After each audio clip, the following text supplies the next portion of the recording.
Աչքով կառավարվող պլանշետեր, ակտիվ անվասայլակներ եւ ոչ միայն սրանք այն նոր անուններն են, որոնք հայտնվել են կառավարության որոշմամբ ընդհանուր աջակցման միջոցների ցանկում, որոնք տրվում են պետական հավաստագրերով։ Թե ինչպես կփոխվի հաշմանդամություն ունեցող մարդկանց կյանքը, առօրյան խոսալու ենք տաղավարում, այստեղ է աշխատանքի եւ սոցիալական հարցերի նախարարի տեղակալը Տիկին Ստեփանյան։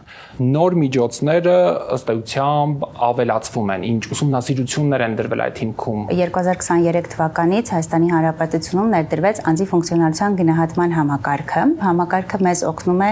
ավելի լավ գնահատել քաղաքացիների կարիքները անձանց եւ գնահատված կարիքի հիմքով ցուցել տարբեր տեսակի ծառայություններ, այդ թվում աջակցող միջոցները, որոնք սոցիալական ներառման համար կարևոր նախապայման են հանդիսանում եւ ցանկերը մեր օնլայնվում են գնահատված կարիքի հիմքով քաղաքացիների համար հավաքագրված դուրսբերված կարիքներով։ Այսինքն մենք ամեն տարի բարբերաբար երբ վերլուծում ենք մեր գնահատումները,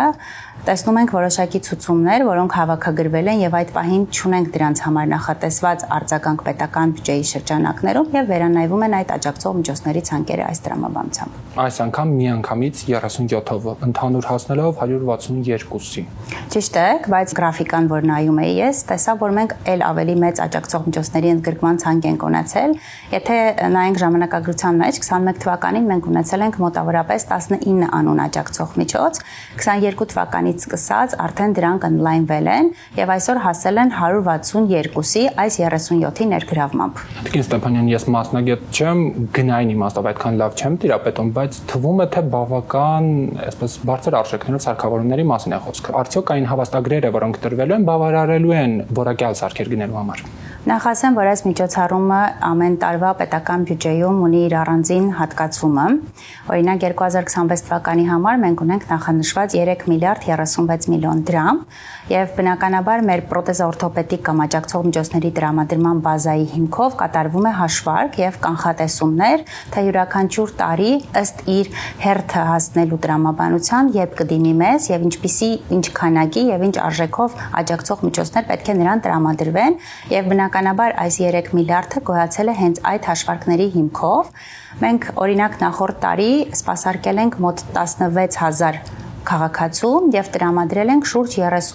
37,000 անուն աջակցող միջոց տարբեր տեսակի։ Հաստատված են այն արժեքները, որոնք առավելագույն արժեքը, որը այս պահին կառավարությունը կարող է հատուցել։ Իդեպ մեր կառավարության որոշումը նաև սահմանում է, որ աջակցող միջոցները կարող են տրամադրվել քաղաքացիներին համավճարի սկզբունքով։ Բայց նաև մենք ունենք մեր պայմանագրային հարաբերություններում այն որակավորված կազմակերպությունների հետ, որոնք տրամադրում են այդ աջակցող միջոցները, կարևոր պայմանագրային կետ, որ նախարարության հրամանով հաստատված նվազագույն չափորոշիչների համապատասխան յուրաքանչյուր կազմակերպություն պարտավոր է ունենալ այդպիսի աջակցող միջոցներ իր տեսականու մեջ, որպեսզի քաղաքացիները իրենց ընտրությամբ ցանկացած որակավորված կազմակերպությունից կարողանան դիմել եւ ստանալ աջակցող միջոց։ Իսկ ընդհանրապես մենք որքան հաշմանդամություն ունեցող անձինք ունենք հանրապետությունում եւ կան արդյոք հաշվարկներ, թե օժանդակ միջոցների կարիք ունեցողները որքան են։ Ուրեմն մենք հանրապետությունում այս պահին դեռևս վարում ենք բնականաբար երկու համակարգ։ Մենք անձի ֆունկցիոնալության գնահատման համակարգով այս պահին ունենք արդեն 51865 անձ գնահատված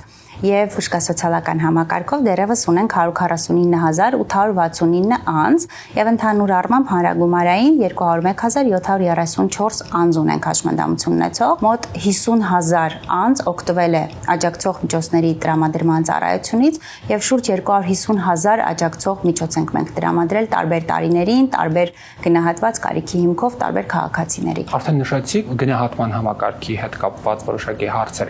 բայց շատ հաճախ քաղաքացիները խոսում են ոչ թե այդ կամ այն սարքը ունենալուց, այլ այն ձեռք բերելու թղթատարությունից։ Այս իմաստով բարձրացումներ կան ոլորտում։ Երկրում տեղի ունեցող բնականաբար թվայնացման գործընթացներին համահունչ մենք ստեղծել ենք e-social մեր թվայնացման համակարգի ներքո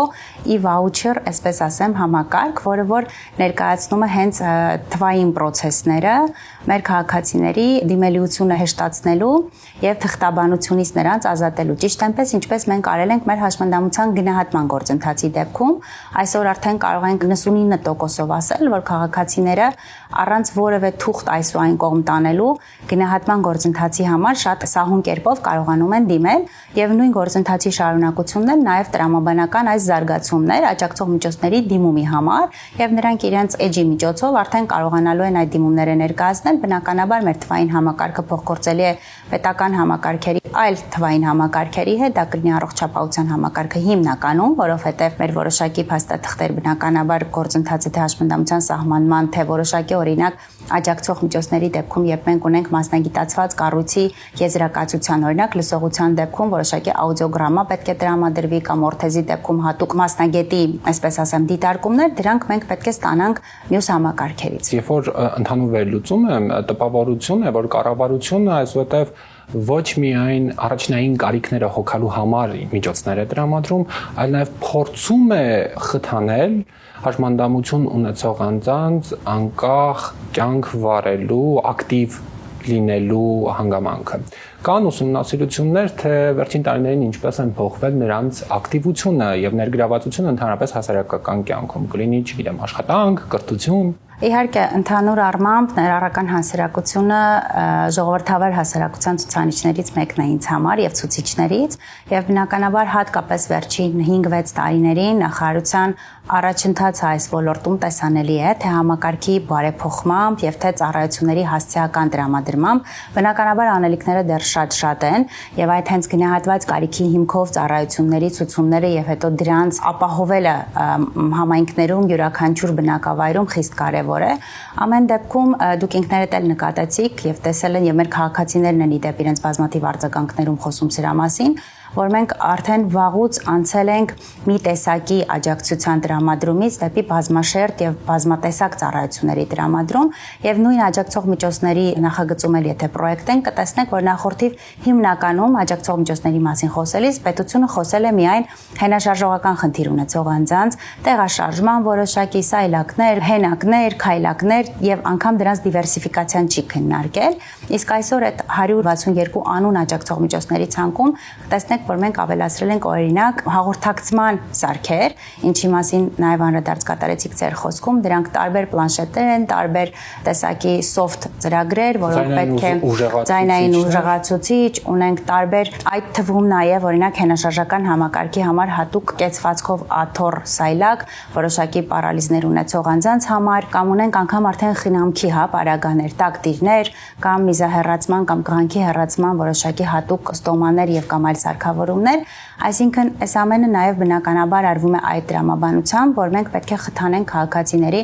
ակտիվ մասնակցությունը հասարակական կյանքին, իսկ ակտիվ մասնակցություն նշանակում է ապահովել միջոցներ, այդ թվում այսպիսի միջոցներ, որոնք օգնում են ներառմանը, թե կրթության իրավունքը իրացնելու, թե զբաղվածության իրավունքը իրացնելու եւ թե մյուս տրամաբանությամբ։ Եթե խոսենք զբաղվածության մակարդակում, մենք այսօր կարծում ենք բավարար ցուցանիշ չունենք, որովհետեւ թվարկածես 201,000 անձից բնականաբար այդտեղ պետք է հանենք երեխաներին, որոնց թիվը շուրջ 10,000 է այսօր։ Մենք աշխատաշուկայում ըստ մեր պետական եկամուտների կոմիտեի բազաների ունենք ընդամենը 28,000 անձ, որոնք ներգրաված են զբաղվածության ծրագրերում եւ դրա նպատակով էր նաեւ այդ թվում, որ մի քանի